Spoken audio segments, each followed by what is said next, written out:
উন্নত বিশ্ব যেখানে বয়স্ক জনসংখ্যার চাপে ভুগছে, সেখানে বাংলাদেশ অতি সৌভাগ্যবান। আমাদের 60শতাংশেরও বেশি মানুষের বয়স 35 বছরের নিচে। তাই অভিবাসন প্রক্রিয়াকে সহজ করলে তা উভয় পক্ষের জন্য উপকারী হবে। তরুণ জনসংখ্যার এই সুবিধাকে কাজে লাগিয়ে আমরা উন্নত বিশ্বের শ্রম সমস্যার সমাধান ও প্রয়োজন মেটাতে সক্ষম হব।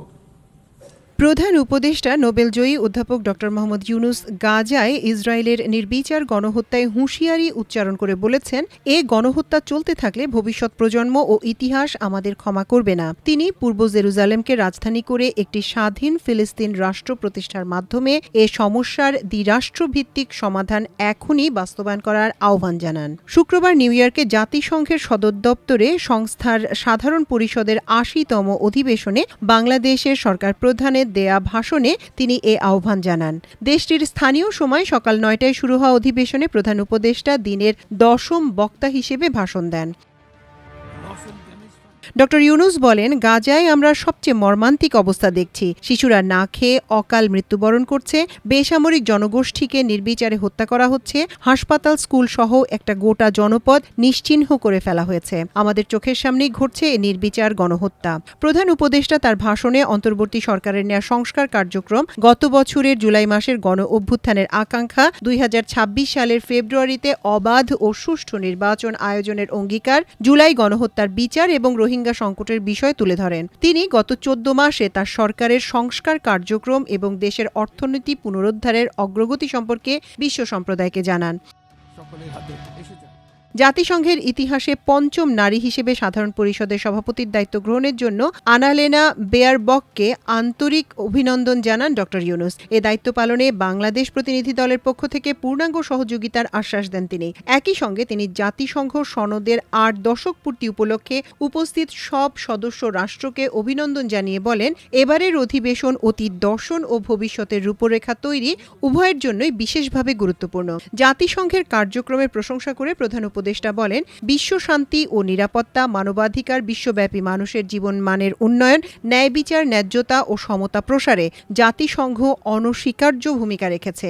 জাতিসংঘের কারণেই আজ বিশ্বের ১২০টি দেশের প্রায় ১৩ কোটি বিপদাপন্ন মানুষকে জরুরি খাদ্য ও মৌলিক মানবিক সহায়তা এবং ৪৫% শিশুকে টিকা দেয়া সম্ভব হচ্ছে।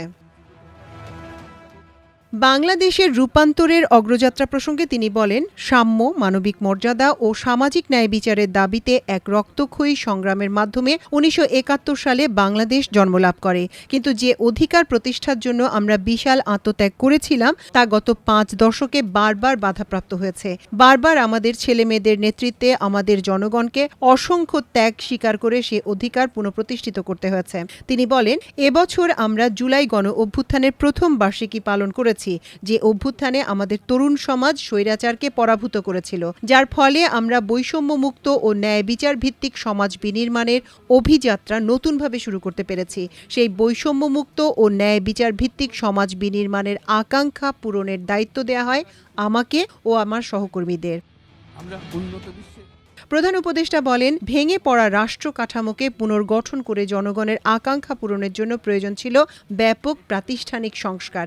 যে বিপুল জনসমর্থনের মাধ্যমে আমরা দায়িত্ব পেয়েছিলাম, তার প্রেক্ষাপটে আমাদের জন্য সহজ পথ ছিল নির্বাহী আদেশে সংস্কার কাজগুলি করা। কিন্তু আমরা বেছে নেই কঠিন পথ, অন্তর্ভুক্তিমূলক ও টেকসই পথ। তিনি বলেন, আমাদের লক্ষ্য ছিল ক্ষমতার ভারসাম্যপূর্ণ একটি গণতান্ত্রিক রাষ্ট্র কাঠামো গড়ে তোলা। শাসন ব্যবস্থা, বিচার বিভাগ, নির্বাচন ব্যবস্থা, জনপ্রশাসন, আইন শৃঙ্খলা রক্ষা, দুর্নীতি বিরোধী কার্যক্রম, নারী অধিকার সহ সব জাতীয় গুরুত্বপূর্ণ ক্ষেত্রে প্রয়োজনীয় সংস্কার করার জন্য আমরা ১১টি স্বাধীন সংস্কার কমিশন প্রতিষ্ঠা করি। কমিশনগুলো জনমত যাচাই ও গভীর পর্যালোচনা করে বিস্তারিত সংস্কার কার্যক্রম সুপারিশ করে। এ সংস্কার সুপারিশগুলো টেকসইভাবে বাস্তবায়নের জন্য আমরা একটি জাতীয় ঐকমত্য কমিশন গঠন করি, যারা ৩০টিরও বেশি রাজনৈতিক দল ও জোটকে নিয়ে আলোচনায় বসে। আমরা জুলাই গণ অভ্যুত্থানের ১ বছর পূর্তিতে রাজনৈতিক দলগুলোর সঙ্গে একই মঞ্চে দাঁড়িয়ে সবাই মিলে জুলাই ঘোষণার এই সংস্কার কার্যক্রমের প্রতি আমাদের সময়াবদ্ধ অঙ্গীকার ব্যক্ত করি। তিনি বলেন, আগামী বছরের ফেব্রুয়ারি মাসে আমরা জাতীয় নির্বাচন অনুষ্ঠানের প্রস্তুতি নিচ্ছি। পাশাপাশি স্বচ্ছতা, জবাবদিহিতা ও আইন শাসন নিশ্চিত করার জন্য আমরা নিরবচ্ছিন্ন নাগরিক বান্ধব সংস্কার চালিয়ে যাচ্ছি। আমরা তাদের দক্ষতা উন্নয়নে বিনিয়োগ করছি। তথ্য প্রযুক্তি, কৃত্রিম বুদ্ধিমত্তা, নবায়নযুক্ত শক্তি, পরিবেশ বান্ধব প্রযুক্তি সহ বিভিন্ন ক্ষেত্রে তাদের প্রশিক্ষণ দিচ্ছি। আমাদের লক্ষ্য হলো প্রত্যেক তরুণকে শুধুমাত্র চাকরি প্রার্থীর পরিবর্তে আমরা তাদেরকে উদ্যোক্তা হিসেবে গড়ে তুলতে চাই।